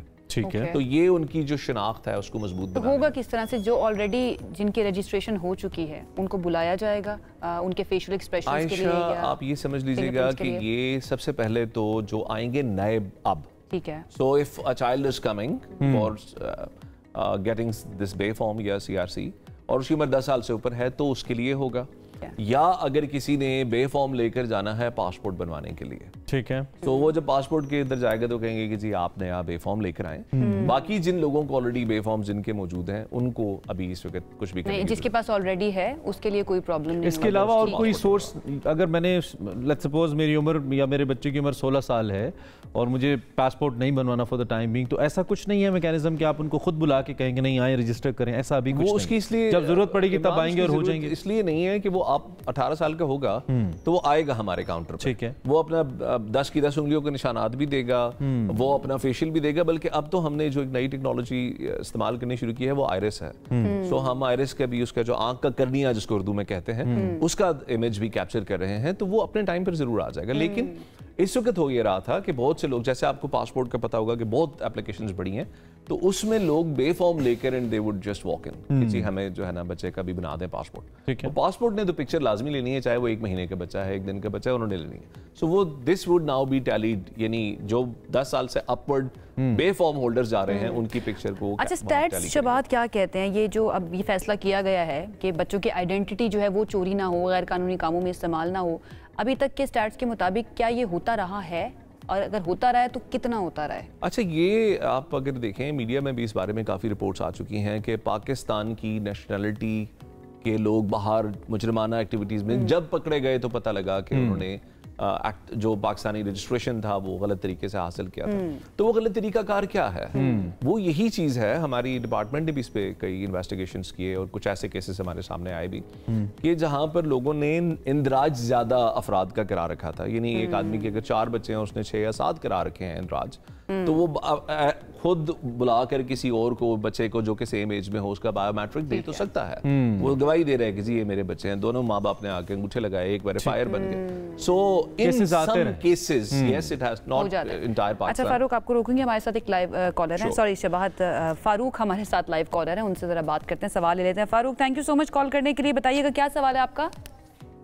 जी मैम, मैं ये पूछना चाह रहा हूँ कि जैसे हमारे बच्चों के बेफॉर्म बने हुए हैं पहले ऑलरेडी, और हम जो है अब दोबारा जाएंगे इनके पास के दोबारा प्रिंट्स वगैरह के लिए, या हमारा जो पहले बेफॉर्म बना हुआ है वही मतलब कारआमद है हमारे लिए?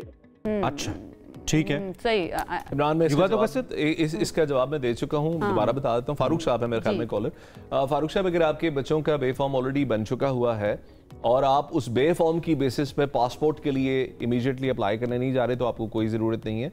जब बच्चों का टाइम आएगा, जब उनकी 18 साल उम्र पूरी हो जाएगी, तो आप उस वक्त जाकर उनका जो है बायोमेट्रिक और फेशियल वो करवा लीजिएगा। अभी आपके ऊपर कोई ऐसी कंपल्शन नहीं है फिलहाल करने की जरूरत। अच्छा, इसके अलावा भी और भी बड़े इश्यूज होते हैं नादरा से रिलेटेड, थोड़ी सी जरा उनकी बात कर लेते हैं। लाइक रजिस्ट्रेशन का एक इशू होता है, लोगों को समझ नहीं आती, नादरा जाके करवाएं, यूनियन काउंसिल जाके करवाएं, तो उसके बारे में थोड़ा सा एक्सप्लेन करें। ये बड़ा अहम सवाल है, बड़ा अहम मसला है। मैं चाहूँगा आप इसके ऊपर जितना लोगों को बता सकें। देखिए, इसमें यह है कि एक शख्स को अपनी नेशनलिटी राइट्स का, अपने नेशनल राइट्स का इल्म नहीं हो सकता जब तक उसको ये पता ना हो कि उसकी रजिस्ट्रेशन कैसे होनी है। सो रजिस्ट्रेशन पाकिस्तान के अंदर 2 टीयर्स पे होती है। एक टीयर है जिसको हम कहते हैं सिविल रजिस्ट्रेशन।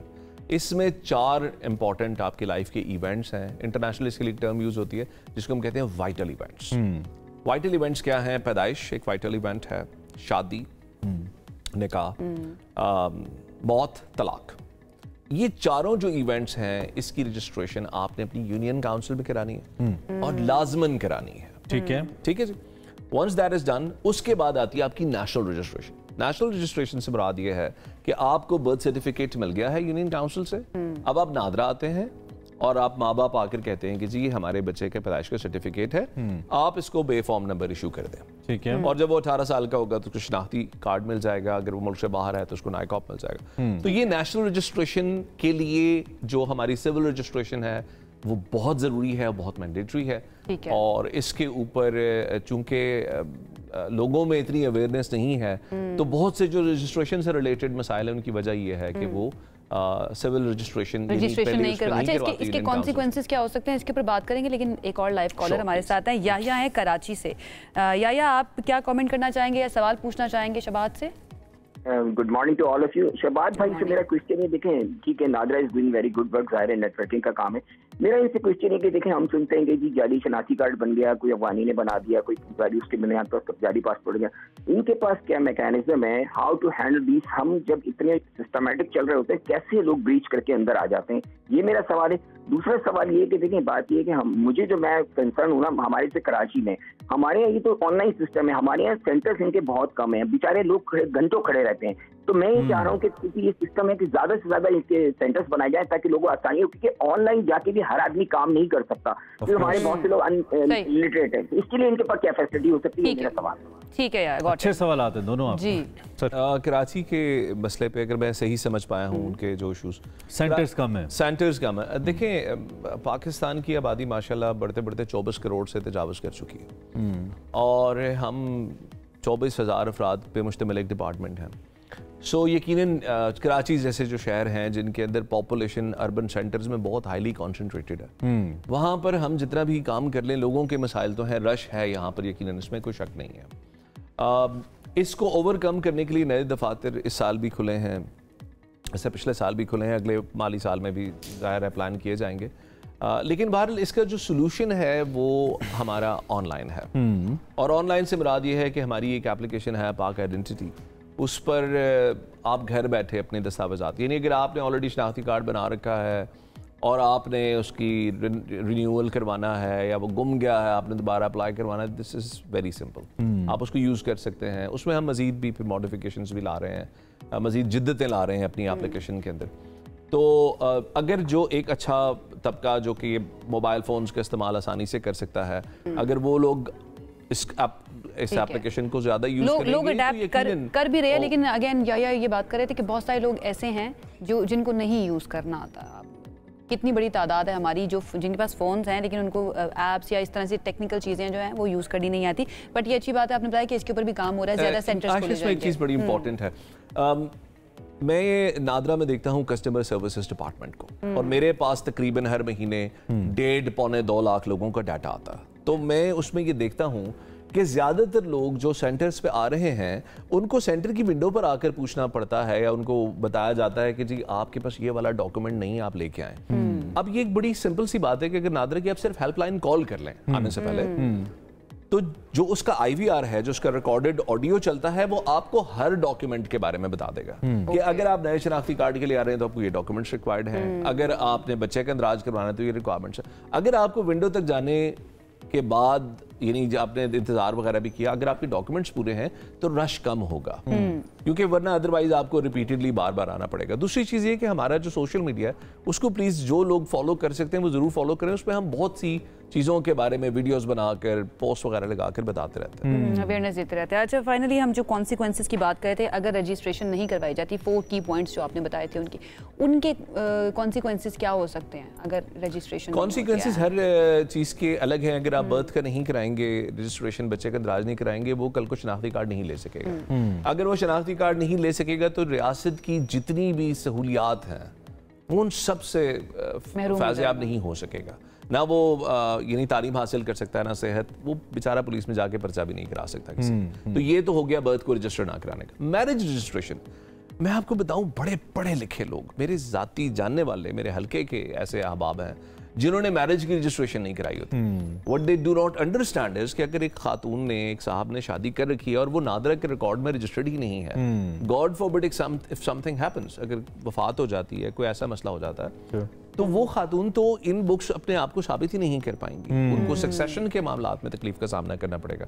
तो ये बड़ा ज़रूरी है कि रजिस्ट्रेशन डाटाबेस के अंदर आपके जो रिकॉर्ड है वो स्ट्रेट रहे, और वो इवेंट्स अगर आप बर वक्त नहीं दर्ज कराते। सिमिलरली आपने देखा होगा कि अभी PTA ने बहुत से ऐसे लोगों की सिम्स बंद की हैं जो वफात पा चुके हैं और उनके नाम पे सिम्स एक्टिवेटेड है, तो आप डेथ का इंदराज कराएं, और ये बड़ा जरूरी है। 30 सेकंड्स पे कंप्लीट कर दीजिएगा। 30 सेकंड्स में मैं जी ये कहूंगा कि नादरा ने अपना जो वेबसाइट है nadra.gov.pk, इस पर एक सर्विसेज चार्टर बना रखा है, और इस साल में जो 2025 का साल है, हमारे क़याम को 25 साल पूरे हो रहे हैं। अच्छा, नहीं शहरियों के हमारे ऊपर क्या हुकूक हैं ये चार्टर वाज़ेह करता है, और हमने शहरियों से कौन कौन सी सर्विस हम उन्हें प्रोवाइड कर रहे हैं, उसके अगेंस्ट हमें क्या क्या डॉक्यूमेंट्स रिक्वायर्ड हैं, ये सब वहाँ पे वाज़ेह करके लिखा। हमारे चार्टर को देखिए, उसके बावजूद अगर आपको कोई कंप्लेन हो तो नादरा का जो कस्टमर सर्विसेज डिपार्टमेंट है, आप मोबाइल फोन उठाएं, 1777 डायल करें, उससे रब्ता करें, हम आपके इश्यूज को सॉर्ट आउट करें। आपने बड़ी अच्छी तरीके से रहनुमाई कर दी है बहुत से अहम इश्यूज के ऊपर कि कितना ज़रूरी है, जिसको हम इतना ज़्यादा कुछ खास समझते नहीं है। थैंक यू सो मच शबात हमें ज्वाइन करने के लिए। आई होप ये सेगमेंट जो है आप लोगों के लिए बड़ा जो है ना हेल्पफुल रहा होगा। हम एक ब्रेक लेनी है, ब्रेक से वापस आएंगे तो दीगर सेगमेंट्स पे बात करेंगे। स्टे विद अस।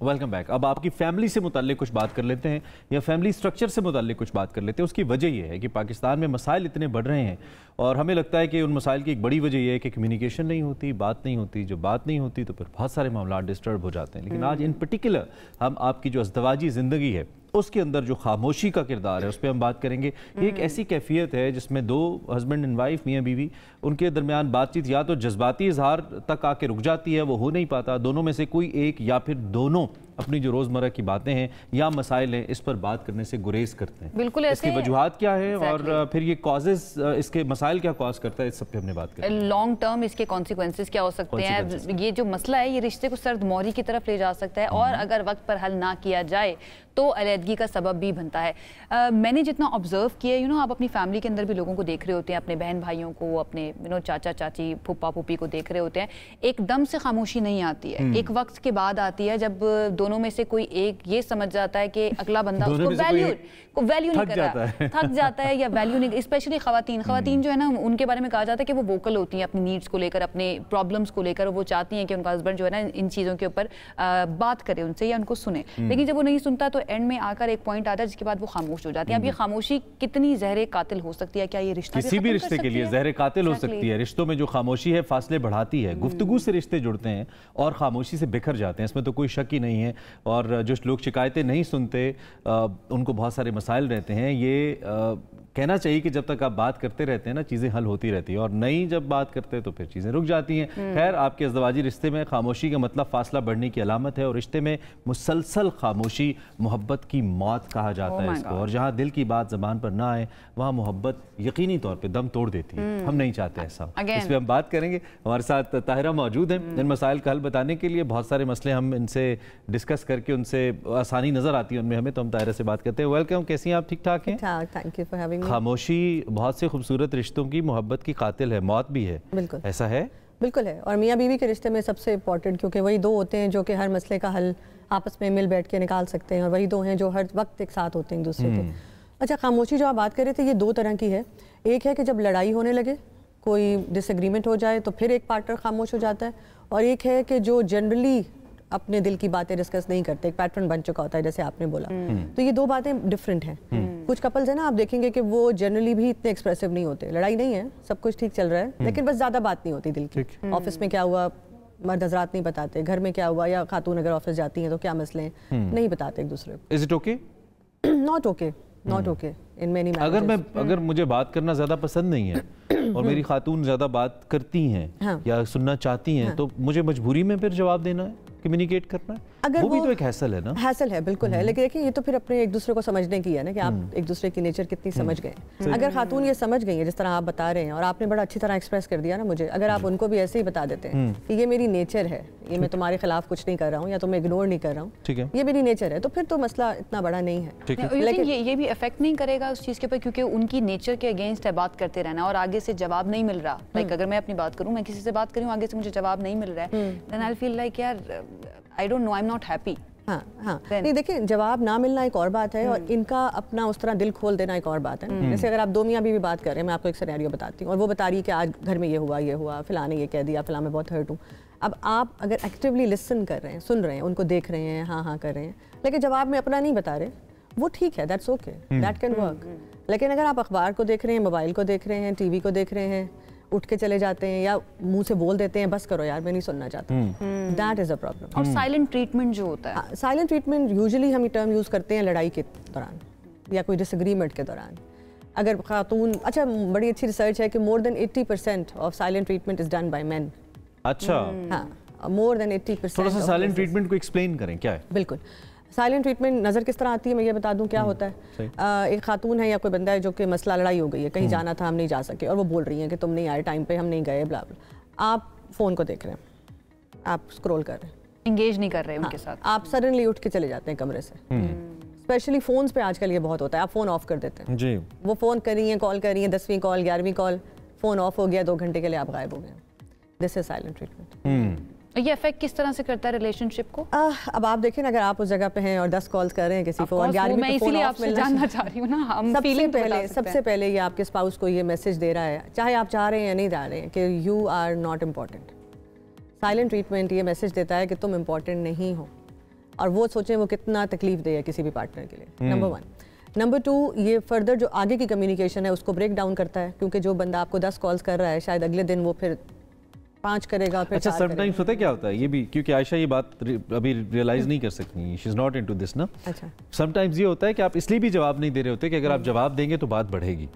ठीक है, कोई बात चल रही है, मैं जवाब दूंगा, चाहे मैं, क्योंकि आप एक सर्टेन ऐसे माइंडसेट में चल रहे होते हैं कि आपके पार्टनर की अच्छी बात भी आपको अच्छी नहीं लग रही होती, या अगर वो कंस्ट्रक्टिव बात भी कर रहा है या तो आपको लगता है कि नहीं ये तो क्रिटिसिज्म है, ये तो इसकी टोन ऐसी है, you know, when you that negative mindset, तो sometimes somebody wants to avoid कि मैं चुप रहूं, शायद थोड़ी देर हम चुप रहें तो फिर किसी पॉइंट पे पहुंच जाए। तो ये ऐसे पॉइंट्स आते हैं, उस पे हम आएंगे अभी, जो क्योंकि उनकी तरफ भी तो है ना। तो ये मैंने नुक्ता उठाया, पता है क्यों, कि हम खामखा किसी की खामोशी या किसी के उस वक्त बात ना करने को ये नहीं कह सकते कि मुझे इग्नोर कर नहीं, मैं अभी तो हम ये कह रहे हैं ना, अभी उस पे तो आएंगे कि जो स्टोन वॉलिंग या साइलेंट ट्रीटमेंट कर रहा है उसके अंदर क्या चल रहा है, उस पे तो आना पड़ेगा। अगर शादी अच्छी चलानी है तो दोनों का समझना पड़ेगा। अभी तो हम फिलहाल बात कर रहे हैं कि वो खातून को मैसेज क्या जा रहा है, चाहे आप नहीं दे रहे, दिल में आपके कुछ और है, ठीक है, उनको ये मैसेज जा रहा है, आपको पता होना चाहिए कि उसको ये जा रहा है, तो क्या मैं चेंज करूं या ना करूं, ठीक है। तो एक तो ये कि इम्पोर्टेंस, दूसरा कम्युनिकेशन टूटना शुरू हो जाती है तो प्रॉब्लम सॉल्विंग नहीं होती ना। अगर प्रॉब्लम है, किसी को मर्द के लेट आने का मसला है, कोई और है, तो फिर सॉल्व तो नहीं होगा। लेकिन इसके लिए भी बैठ के पहले बात करने की जरूरत है ना, एक दूसरे को बताने की कि मेरी नेचर इस तरह की है या उसकी नेचर इस तरह की है, ये अंडरस्टैंडिंग भी तो वो इनका वही पॉइंट आ गया ना कि हमने फिर उसको भी समझना है। कुछ वक्त सिफारती ताल्लुकात ऐसे होते हैं कि मुज़ाकरात की नौबत नहीं आ रही होती ना, लेकिन हमने वो लेके बैठना है। अच्छा, साइलेंट ट्रीटमेंट, ये तो बहुत ही आइडियल है ना कि बैठ के बात करनी है। साइलेंट ट्रीटमेंट अक्सर रिलेशनशिप्स में जो 4 चीजें हम कहते हैं ना रिलेशनशिप तोड़ देती हैं, या जो शादी को खत्म करने के इंडिकेटर्स हैं बड़े, वो कंटेम्प्ट है जिसमें आप दूसरे को कम फील कराते हैं, क्रिटिसिज्म है, डिफेंसिवनेस है, और आखिरी है साइलेंट ट्रीटमेंट। ये 4 चीज़ें हैं। जब कपल हमारे पास आते हैं तो हम कहते हैं अगर आपकी शादी में ये 4 चीज़ें रिपीट हो रही हैं और प्रॉब्लम के तौर पे रिपीट हो रही हैं तो this marriage can and in divorce. That's really bad. अच्छा, वो सब्जेक्ट्स कौन से होते हैं जिस पे अक्सर ये इस तरह की सिचुएशन पैदा हो जाती है? उम्मीद तौर पे जब सब्जेक्ट्स के इस मसले पे वो मेरे साथ ये करते हैं, वो मसले कौन से हैं? मुझे लगता है there are certain 2-3 common issues जिन पे ये होता है। वो नहीं, असल में हर कपल के स्पेसिफिक हैं। जो भी ऐसा इशू जो मर्द को या खातून को लगे कि ये मेरे बस से बाहर है, उस पे होता है। There is no specific thing. कुछ लोग पैसे की बात पे, कुछ लोग फीलिंग्स की बात पे कि तुम मुझसे मोहब्बत नहीं करते, लगता नहीं कि तुम मुझसे प्यार करते हो। कुछ लोग आने जाने की बात पे, डिपेंड करता है, टॉपिक स्पेसिफिक नहीं है। जब भी मर्द को या औरत को ये लगने लगता है कि अब ये मेरी बर्दाश्त से बाहर है, और उसके पीछे एक रीज़न है, अभी हम ये डिस्कस कर रहे थे पहले भी, कि जब आप बड़े हो रहे होते हैं ना, हम सब जब बड़े हो रहे होते हैं, सोसाइटी में स्ट्रॉन्ग बनने पे बड़ा फोकस होता है, ठीक है, जल्दी बड़ा होने पे बहुत फोकस होता है। बच्चों की तरह मत रो, तुम छोटे बच्चे हो जो रो रहे हो, यू नो, या तुम मर्दों को तो बहुत खतरनाक जुमला बोला जाता है, तुम लड़कियों की तरह रोते हो, है ना।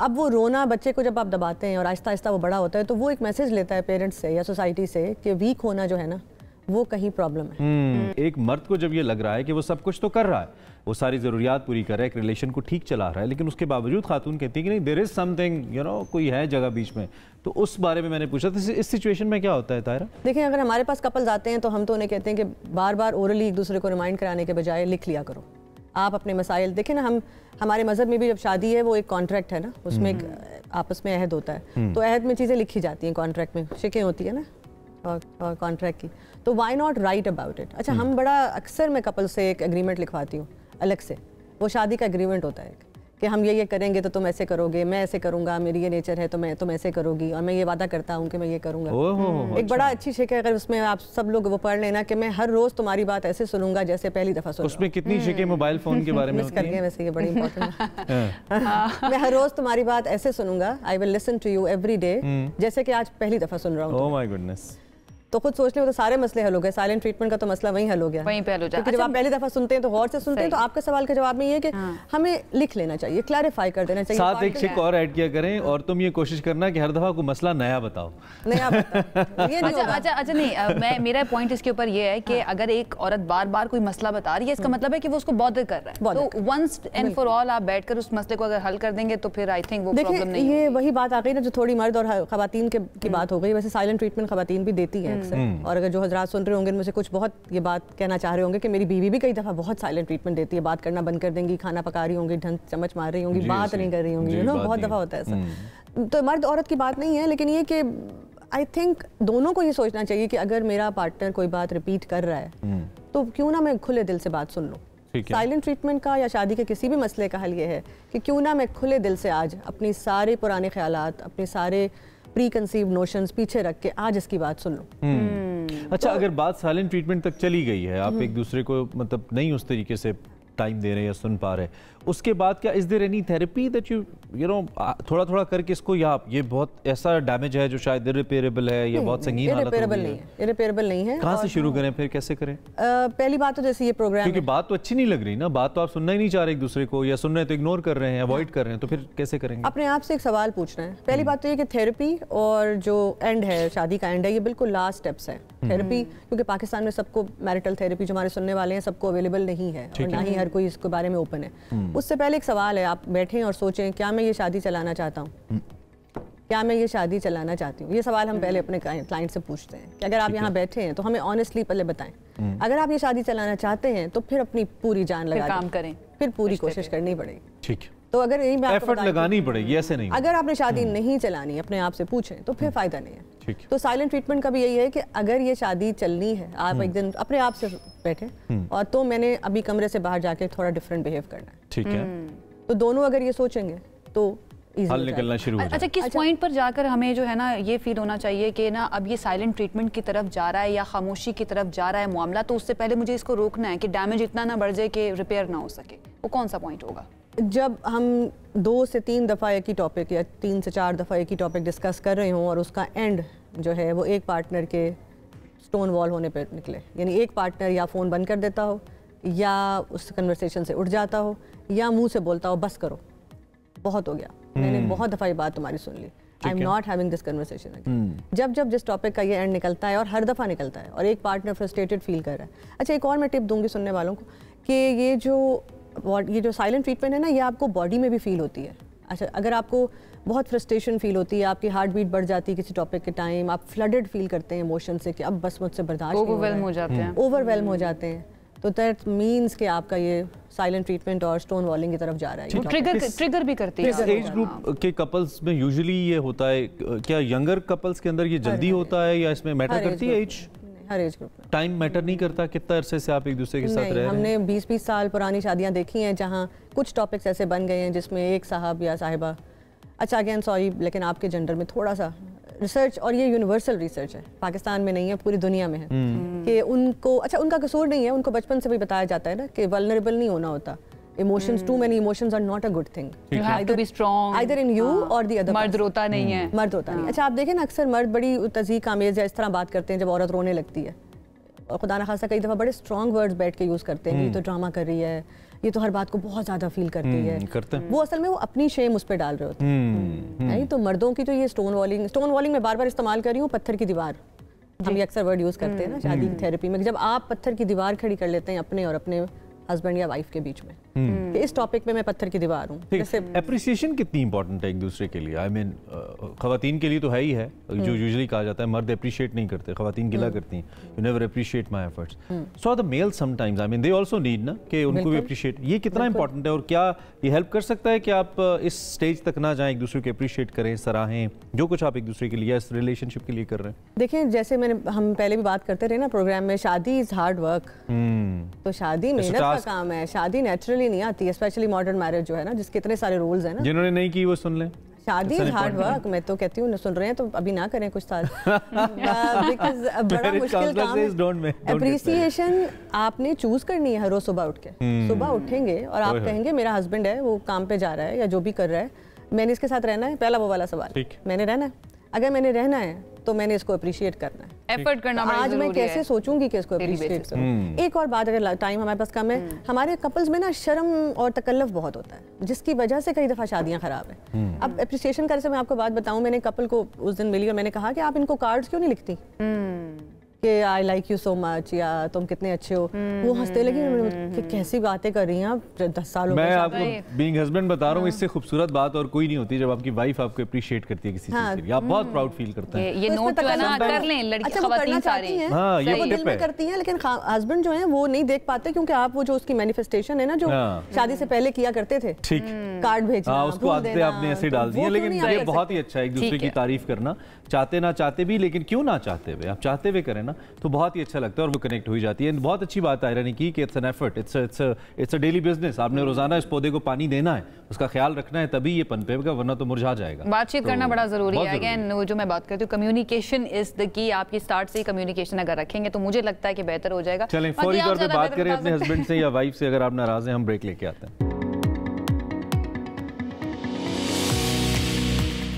जी वेलकम बैक वंस अगेन। अब हमें बात करनी है एक इंतहाई अहम मौजू के बारे में जो कि है तालीम से मुतालिक। और तालीमी निज़ाम के अंदर इनकलाब अगर बर्पा करना है तो इंक्लूसिव एजुकेशन जो है वो बहुत ही ज़्यादा ज़रूरी है। तो यही आज का हमारा टॉपिक है। खुशकिस्मती ये है कि पाकिस्तान में कुछ इदारे ऐसे मौजूद हैं जो बहुत सारी रुकावटों और चैलेंजेस के बावजूद हमें नज़र आता है कि तालीम के शोबे में काम कर रहे हैं, बच्चों की बेहतरी के लिए काम कर रहे हैं। और उनकी कोशिश ये है कि इस इंक्लूसिव एजुकेशन सिस्टम के ज़रिए जो है ना हर बच्चे को तालीम से आरास्ता करें। उन्हीं में से एक इदारा है जिसका हमने तस्करा भी करना है। एक्चुअली बताने का मकसद भी ये था। बाजीशा इंक्लूसिव एजुकेशन सिस्टम एक ऐसा इदारा है जहाँ पे इस जामे तालीम की फराहमी को यकीनी बनाया जा रहा है। ये इदारा न सिर्फ माजूर तलबा के लिए खुसूसी तालीम, खुसूसी हिकमत अमली पर काम कर रहा है, बल्कि जो असातिज़ा की तरबियत है उसके साथ साथ वालिदैन के साथ ताउन है, तालीमी पॉलिसियों में तब्दीली के जरिए तालीमी निज़ाम को बेहतर बनाने की कोशिशें हैं, वो भी ये इदारा कर रहा है। और हमारे साथ इस वक्त इसी इंक्लूसिव बाजीशा इंक्लूसिव एजुकेशन सिस्टम में से उनकी दो क्या कहना चाहिए पार्टिसिपेंट क्लिनिकल साइकोलॉजिस्ट हैं, रिदा रशीद वो हमारे साथ हैं, ऑक्यूपेशनल थेरेपिस्ट हैं हफ्सा रफीक वो हमारे साथ मौजूद हैं। एक तो इस इदारे के स्ट्रक्चर पे बात करते हैं और फिर ये कैसे इम्पैक्ट कर रहा है एजुकेशन सिस्टम को, इस पे भी आयशा हम बात। Rida and Hafsa, thank you so much हमें ज्वाइन करने के लिए। आई होप आप दोनों बिल्कुल ठीक ठाक होंगी। रिदा, आपसे मैं आगाज़ करना चाहूँगी, थोड़ा सा एक्सप्लेन कीजिएगा ये इंक्लूसिव एजुकेशन सिस्टम जामे तालीम ये है क्या और ये बच्चों के लिए कितनी ज़्यादा ज़रूरी है? First of all, Assalamu alaikum and thank you for having us. Okay, so basically inclusive system जो है अब बहुत ज़्यादा इंक्लूसिव सेटअप्स जो हैं आने लग गए हैं और बाजीचा का मेन गोल और जो इंक्लूसिव सिस्टम का जो मेन गोल है वो डाइवर्सिटी है कि हाउ डिफरेंट बैकग्राउंड्स के स्टूडेंट्स और डिफरेंटली एबल्ड स्टूडेंट्स एक ही क्लासरूम में एक साथ पढ़ते हैं और आगे की डाइवर्स सोसाइटी के लिए वो कैसे प्रिपेयर हो सकते हैं। सो बेसिकली इंक्लूसिव सेटअप्स का ये मेन गोल होता है और ताकि हम रिस्पेक्टिव ऑफ किसी भी बैकग्राउंड से स्टूडेंट्स हों या किसी भी डिफरेंटली एबल स्टूडेंट्स के साथ मिलकर एक ही क्लासरूम में सीखते हैं, पढ़ते हैं। सो बेसिकली इंक्लूसिव सिस्टम का ये मेन गोल है डाइवर्सिटी का। तो बाजीचा हाउ केम इनटू बीइंग, ये कैसे कॉन्सेप्ट, हफ्सा ये आप हमारे लिए एक्सप्लेन करें, ये कैसे फैसला किया गया और फिर क्या जो आपके गोल्स थे, जो रिजल्ट्स आप एक्सपेक्ट कर रहे थे वो मिले आपको इससे? बेसिकली 2017 में बाजीचा ने as a child rehabilitation centre से अपनी जर्नी स्टार्ट की थी, लेकिन फिर सोसाइटी में इंक्लूसिव एजुकेशन की अहमियत को मद्देनजर रखते हुए बाजीचा ने मॉर्निंग में अपना इंक्लूसिव स्कूल प्रोग्राम स्टार्ट किया था। स्टार्ट में सिर्फ 5 टीम मेंबर से बाजीचा ने अपनी जर्नी स्टार्ट की थी और फिर थॉरफली टीम बढ़ती गई और बाजीचा के जो बोर्ड मेंबर्स थे उसमें डॉक्टर एहसान खान है, डॉक्टर एहसन खान है और डॉक्टर सारा खान फाउंडर और प्रिंसिपल हैं यहाँ की, जो कि यहाँ पे अभी पाकिस्तान में मौजूद नहीं है, वो अब्रॉड में ट्रेनिंग के सिलसिले में। उन्होंने ये इंक्लूसिव सेटअप की बुनियाद रखी थी और ये इसके जो गोल्स थे वो ये था कि हर बच्चे को एक ही क्लासरूम में इक्वल अपॉर्चुनिटी दी जाए। टीचर्स जो है बच्चे की डाइवर्स नीड और डिफरेंटली एबिलिटी को समझते हुए अपने टीचिंग मेथड को अडेप्ट करके उनको एक सपोर्टिव स्कूल एनवायरनमेंट में सक्सेसफुली एजुकेशन प्रोवाइड करें।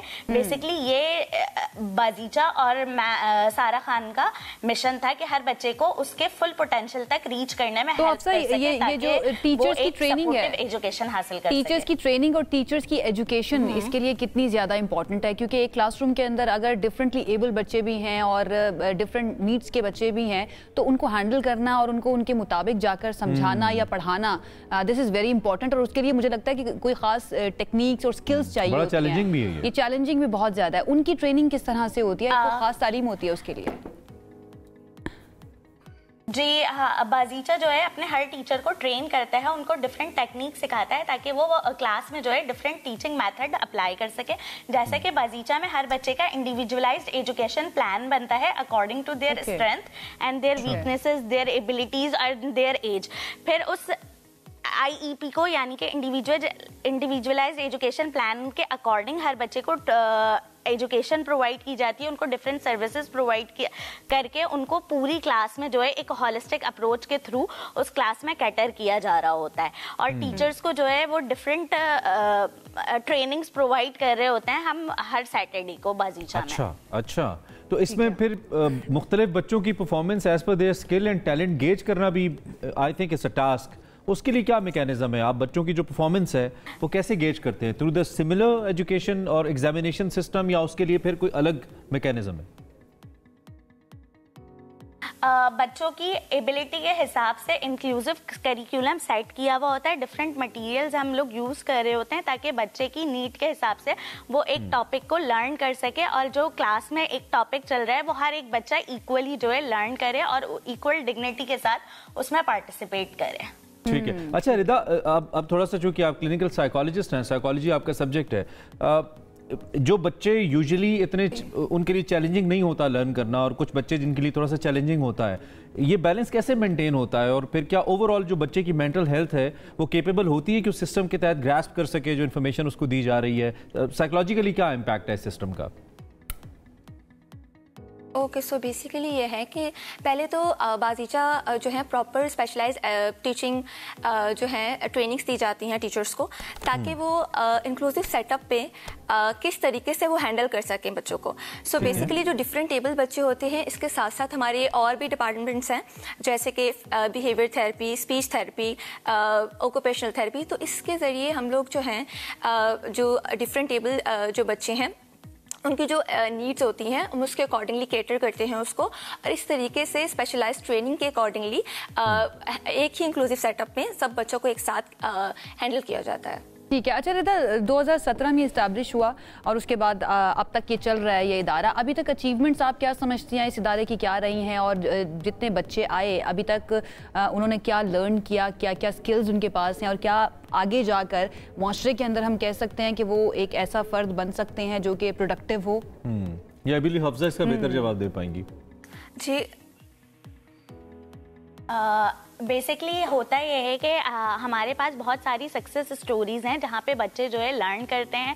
यहाँ पर वोकेशनल ट्रेनिंग और लाइफ स्किल्स ट्रेनिंग भी दी जाती है। एजुकेशन के साथ साथ हम बच्चों को वोकेशनल ट्रेनिंग और लाइफ स्किल्स ट्रेनिंग भी दे रहे होते हैं। उनकी एक्टिविटीज ऑफ डेली लिविंग पर भी काम कर रहे होते हैं ताकि उनकी जो फंक्शनैलिटी है, ताकि वो इस स्कूल से जब बाहर निकलें तो एक फंक्शनल इंसान बन के निकलें, और उनके जो बिहेवियर मॉडिफिकेशन है वो हो, और वो अपनी लाइफ में जो है एक इंडिपेंडेंट कैरेक्टर प्ले कर सकें हमारी सोसाइटी में जाके।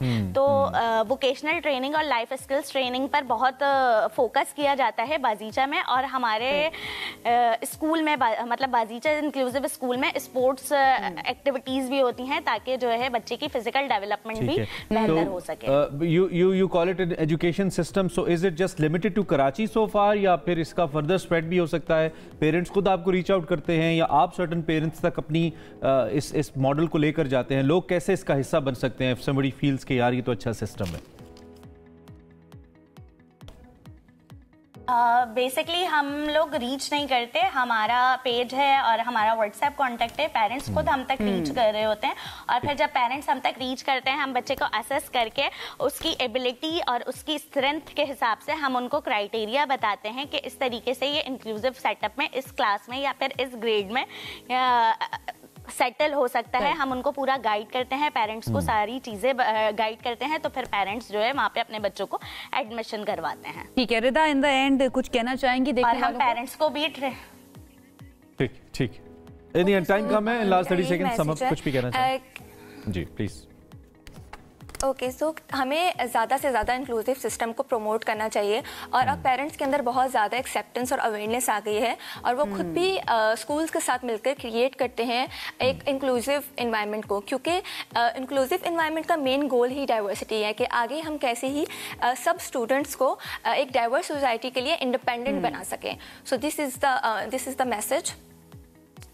ठीक है। Thank you very much both of you, बहुत शुक्रिया, आपसे मिलकर अच्छा लगा, इस सिस्टम को जान के भी अच्छा लगा। एटलीस्ट सिस्टम इंक्लूसिव एजुकेशन का जामे तालीम जिसे कह सकते हैं, हाउ डज इट वर्क, इसके क्या इम्पैक्ट हो सकते हैं और कैसे ये काम कर सकता है। एक अच्छा मॉडल है, इसको अगर फॉलो किया जाए तो बेहतर रिजल्ट्स निकल सकते हैं। Thank you Rida and Hafza for being with us और हमें इसके बारे में बताने के लिए। हम इस पर बात करते रहेंगे, आगे बढ़ते हैं, टाइम मेरे ख्याल में कम है, महंगाई बहुत ज्यादा हो गई, आपको पता है। महंगाई पे जाते जाते बात कर लें। 2 रोज पहले जो है ना मैं बात करी थी कि मुझे कुछ सर्दियों के कपड़े लेने, लेकिन जब मैं गई करनी नहीं है आपने, हम हमारे पास नहीं, जब मैं गई देखने के लिए मार्केट में तो इतनी महंगाई, मैं तो छोड़कर आ गई। मैंने चले हम फिलहाल हम ये तो लाहौर से हैं लेकिन हम इस्लामाबाद में हैं। हम बात करेंगे फैसलाबाद की, पाकिस्तान का मैनचेस्टर भी कहा जाता है। यहाँ पे सस्ती शॉपिंग कहाँ पे पॉसिबल है, कहाँ हो सकती है, इस हवाले से we have someone to tell us about. Javed हमारे साथ मौजूद है, वो हमें बताएंगे। जरा जान लेते हैं कहाँ पर हो रही है सस्ती शॉपिंग, हम भी जाते हैं वहाँ पर। जी जावेद।